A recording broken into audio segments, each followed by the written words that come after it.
திமுகவிடம் அடமானம் தமிழக வாழ்மை கட்சி வைக்கல, பல குரல்களை கொடுத்துட்டு இருக்கீங்க. அதெல்லாம் நிவர்த்தி செஞ்சிருக்காங்களா? அங்க ஒரு கேள்வி இருக்கு இல்லையா? கண்டிப்பா நீங்க 8 மணி நேர வேலை உங்களுக்கு தெரியும். பல ஆண்டுகள் போராடி தான் நீங்கள் வந்து சிக்காகோ நகரிலே ரத்தம் சிந்திய தியாகிகளே உங்கள் நாமமால்கள் நல்லா சின்ன வயசில் அந்த மேதன் அன்னைக்கு கோஷம் போட்டு போயிருக்கேன்.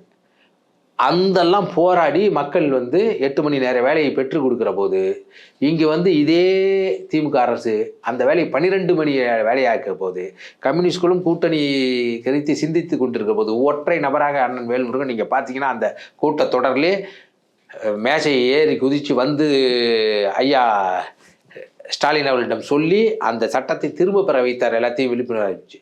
நீங்கள் வந்து 8 வழி சாலைக்கு போராடினவங்கள வழக்கு திரும்ப பெற வச்சிருக்காரு. பரந்தூர் விமான நிலையத்தில் போராடின விவசாயிகளுக்கு குண்டாஸ் போட்டதை திரும்ப பெற வச்சிருக்காரு.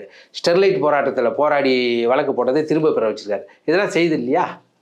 அது அந்த ஆட்சியில் அந்த அதிகாரத்தில் இருக்கிற போது தான் எடுத்து சொல்லி மக்களுக்கு எது சரி என்று தேவையோ அதை வந்து நம்ம நிறைவேற்ற வச்சிருக்கோம்.